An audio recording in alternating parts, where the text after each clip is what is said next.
Hello, welcome back. This is our third lecture on defining religion. This will be our last lecture on defining religion. So we begin the conversation in lecture one, discussing the need, but also the problems around determining what is religious and what is not, or what is religion and what is not. And then in lecture two, we played with the analogy of baseball as a religion and illustrated some of the commonalities between baseball and religious traditions in order to point out that there is a level of arbitrariness around defining what is religion and what is not. So, for this third lecture and final lecture on defining religion, I want to bring up um, some quotes from some scholars of religion to illustrate this point a little bit more that religion is a modern Western category. And I want to delineate, I want to demarcate, I want to explain the difference between theological studies and religious studies. And then finally, the last thing we want to do is we want to um, unpack five guidelines which have been provided by the American Academy of Religion. We want to review five guidelines that set up kind of parameters for engaging in the study of religion. So let's get into it. It's good to be with you. Let's get into it now. Let me share my screen and we'll get started. So start with a couple definitions. Here's a definition from one well-known scholar of religion, Winston King, or a quote about the whole endeavor of defining religion. Winston King asserts the very attempt to define religion, to find some distinctive or possibly unique essence or set of qualities that distinguish the religious from the remainder of life, is primarily a Western concern. So this kind of instinctual desire or to want to define and set apart some things as religious and from things that are not. The claim here made by King and affirmed by others is that that concern is largely a Western concern. So, for example, in the subcontinent of India, where Hinduism is one of the dominant traditions, the Hindus would not understand their ways of life as a religion. They would rather just call it a way of life, a part of their culture. It's part of, and it's enmeshed within other aspects of their life. It's not separated from it. This tendency or desire to define what is religion in contradistinction to what is not, again, is primarily this Western concern coming out of academic circles. Another scholar, Jonathan Z. Smith, who is a well-known scholar who taught at the University of Chicago for many years. He asserts that religion is not a native term. Rather, it is a term created by scholars for their intellectual purposes, and therefore is theirs to define. Right? It's the property of scholars of religion, thus it's theirs for to define. It is a second order generic concept that plays the same role in establishing a disciplinary horizon that a concept such as language plays in linguistics or culture plays in anthropology. There can be no disciplined study of religion without a horizon. That is, it could be no study of religion without setting up this horizon, this boundary around defining what is religion and what is not. But the very practice of defining what is religion and what is not done by people within the given culture, but from the outsider's perspective. Therefore, Johnson Z. Smith asserts religion is not a native term. It's not a term that belongs to a given culture, but often it's a term used by the outsider to describe what they're observing within this other culture, within this other tradition. It's not a native term. Here you have an image that comes from art illustrating the Spanish conquistadors, comes out of the country in South America of Peru. And just I'm using this image to illustrate the way in which, historically speaking, just one example of how this term religion has been mobilized in order to define the other. And in doing that, defining of otherness, it's not a neutral endeavor, but when we define one as other than us, we're doing it often for strategic purposes. And so, in the time of the conquistadors, in the time of conquest, the European conquest, colonization of, say, Latin America, for example, religion was used, right? It was used as this tool to define the other and to say they don't have religion and we do.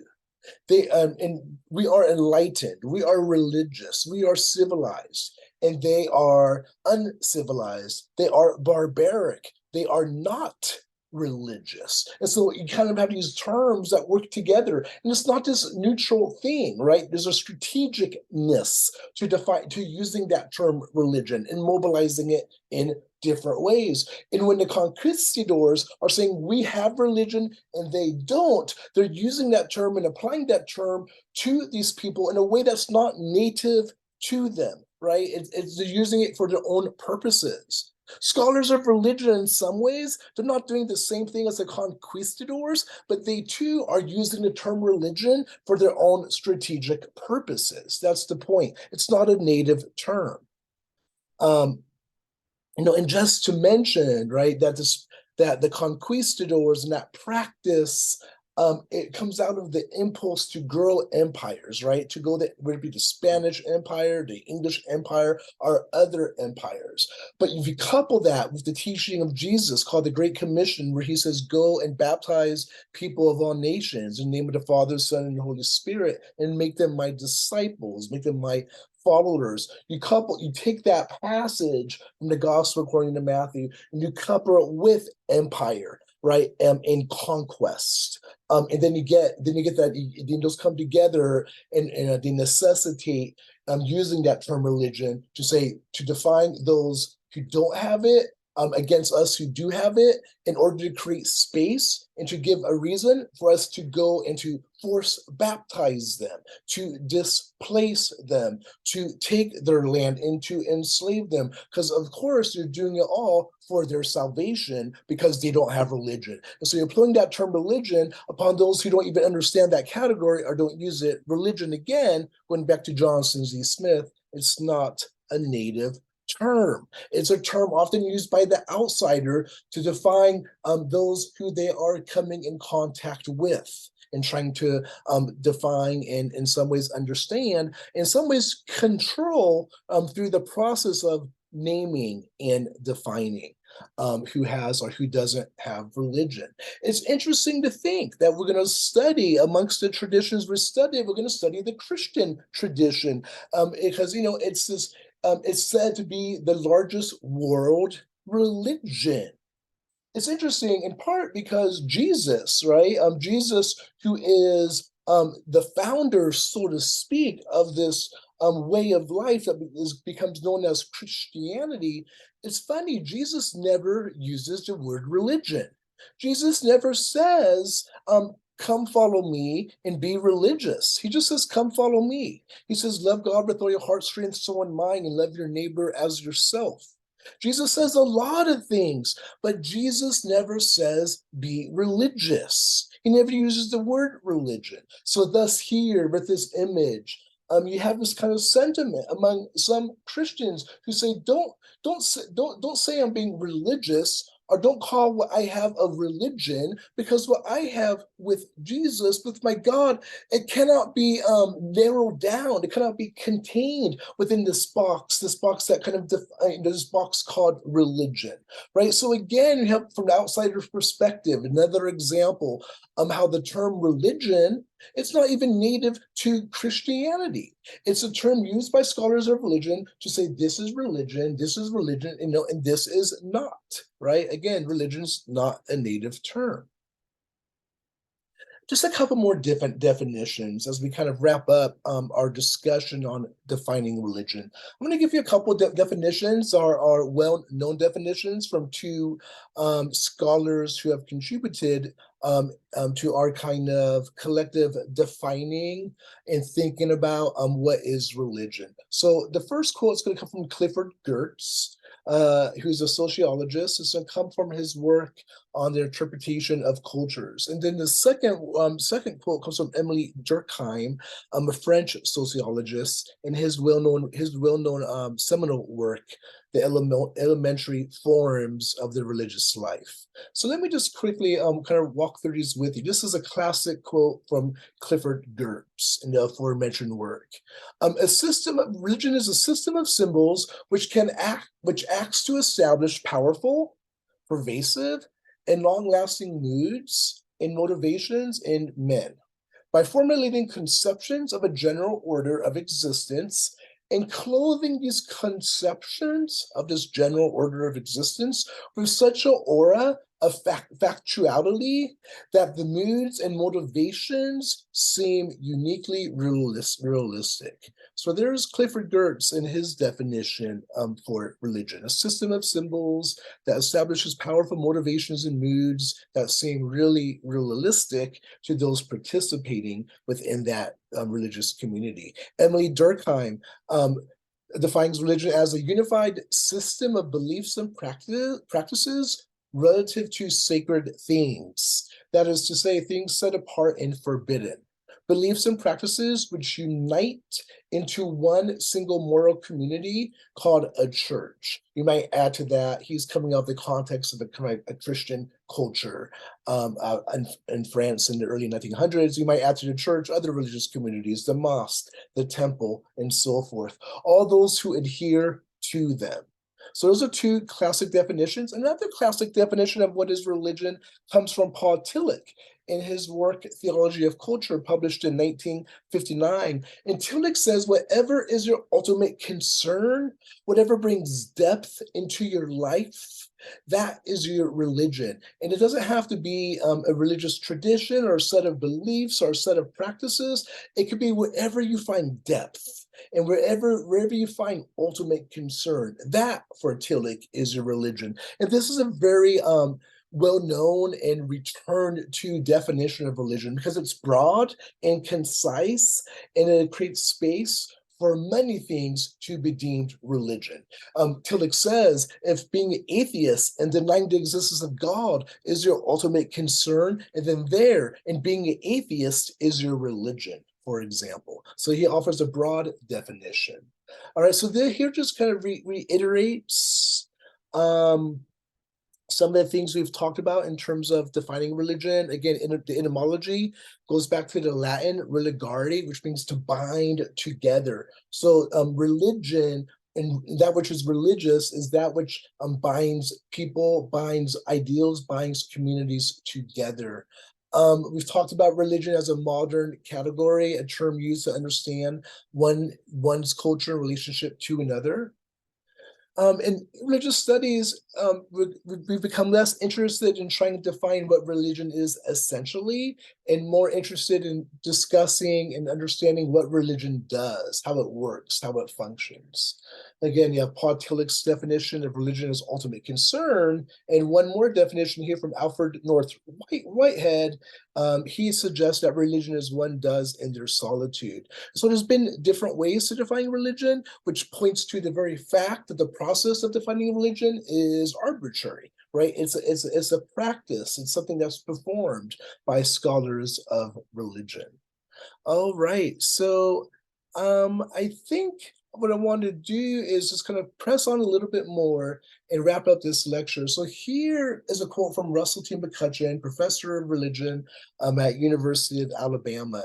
And he basically here establishes, defines the differences between theological studies and religious studies. In short, what he wants to assert that theological studies are for communities of faith. And they focus on communities of faith, where religious studies belong to the academic circles, such as the university. And so theological studies is less interested in finding truth or defining what is true in relationship to faith. And it's more concerned with understanding people People through an interdisciplinary approach. So in religious studies, we use the anthropological lens, we use linguistics, we use a historical lens, we use philosophical thinking. Yes, we use theological thinking as well.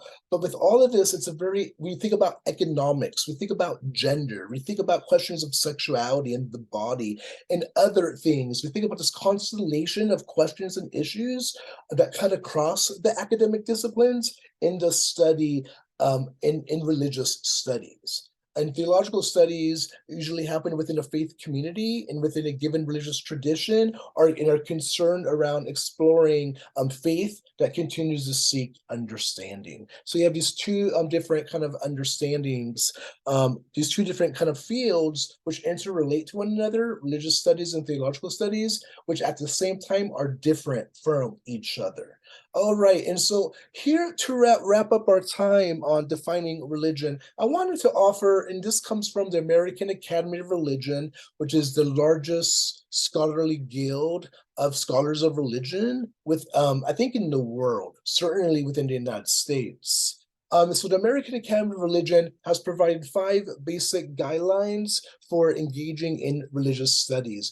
The first one is there needs to be a distinction made between the devotional expression of religious belief and the study of diverse devotional expressions. So there's a difference between the objective observer who's studying religious devotion and the person who's participating within the actual religious devotion.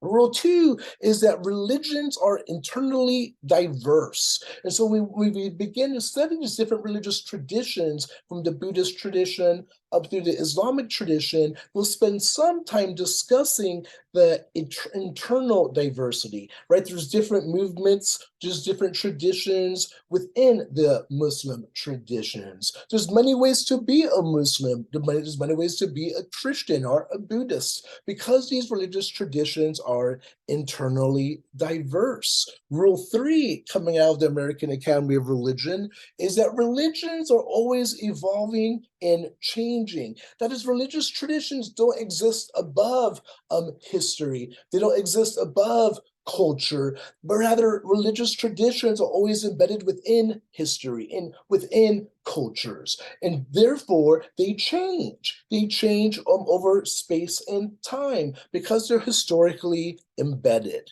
all the time. Rule 4 is that religions and the religious are enmeshed in nearly all dimensions of human life and its various expressions. So religion, or what we call religious, it doesn't exist in some corner separate from our everyday activities and from our worldview and from our politics and from we use our money and how we use our bodies and how we think about ourselves and how we think about our neighbor and how we think about the stranger.